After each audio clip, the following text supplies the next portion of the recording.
We're going to go out to Maryland Governor Larry Hogan. He's holding a news conference on that state of emergency in Baltimore. Let's listen in. In the Baltimore office, where just last week I brought members of my staff and cabinet together to manage the state of emergency here in Baltimore City.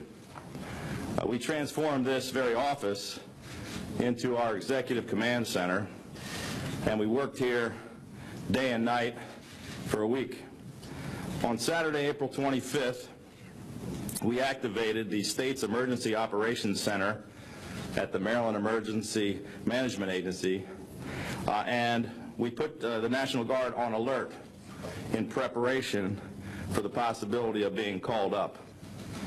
On Monday, April 27th, at approximately 6:30 p.m., I declared a state of emergency to respond to the violence and lawlessness that was engulfing Baltimore.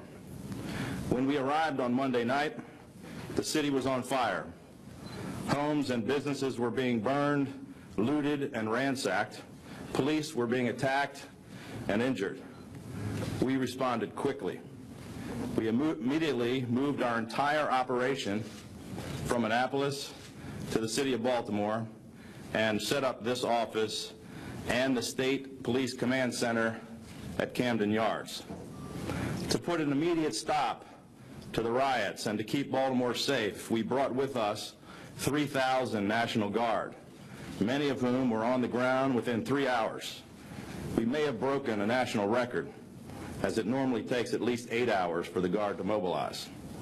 We also organized and brought in 1,000 additional police officers from the Maryland State Police, local police departments, sheriff's departments from all across Maryland, as well as substantial assistance from other states as well.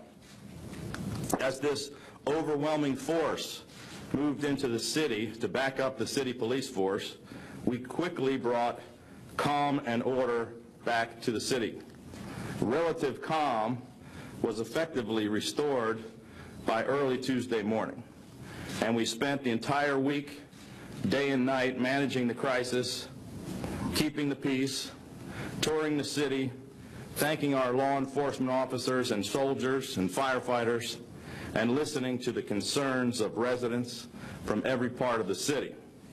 We repeatedly visited Penn and North, Sandtown, Winchester, and many other communities on both the east and west sides of the city.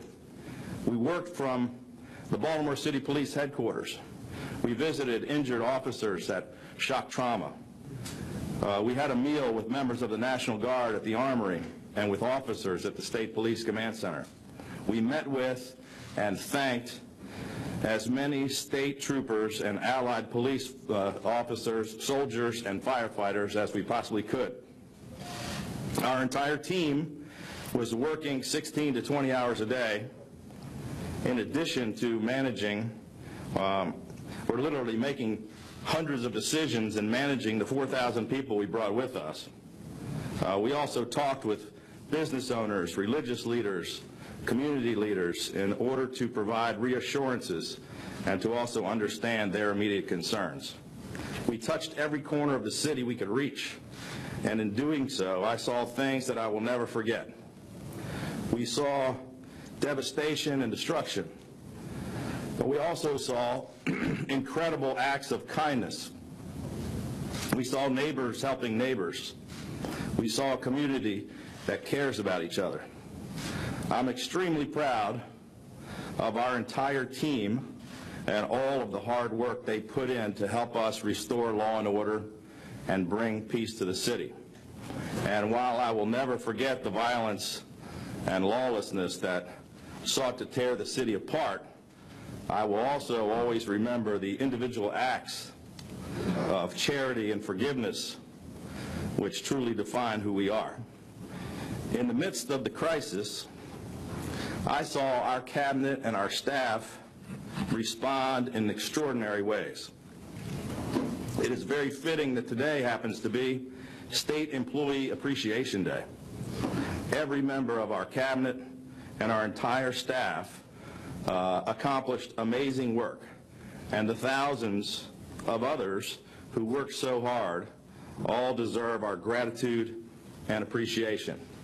But there are a few that deserve special recognition and deserve to be mentioned here this morning. First of all, I want to thank Lieutenant Governor Boyd Rutherford, standing here behind me. I'm proud to have him as a partner. While I was solely focused on the Baltimore crisis, he took over operations in Annapolis and managed all the other normal functions and operations of government and managed our staff and the cabinet agencies. All the other work of government still had to continue as normal, and it did so under his leadership.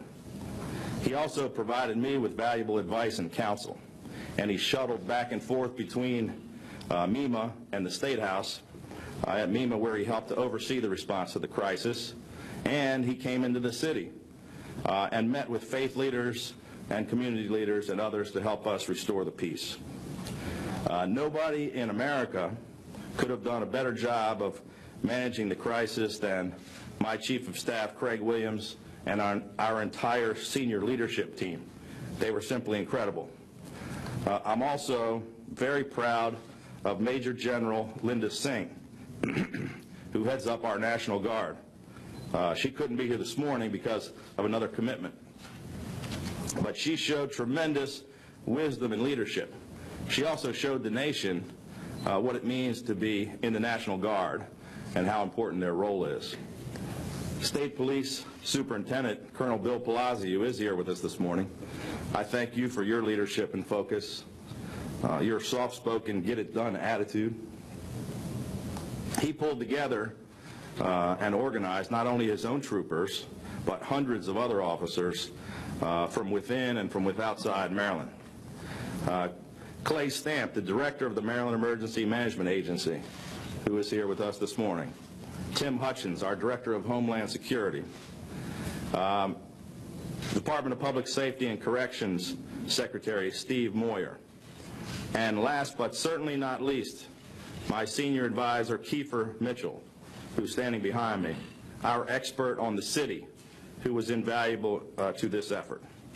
I also want to thank the mayor and the police commissioner of Baltimore City for their incredible efforts and for their cooperation with the state in what I believe was a very effective partnership to end violence in the city.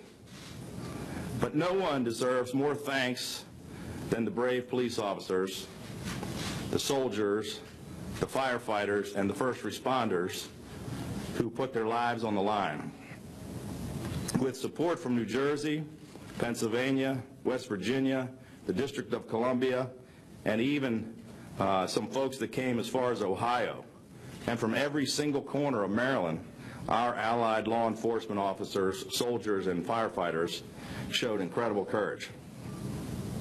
And to those states and jurisdictions that provided... You're listening to Maryland Governor Larry Hogan talking about the state's efforts to support the city of Baltimore following last week's rioting. And things are much better this week, and the 3,000 National Guardsmen that the governor called out are being sent home.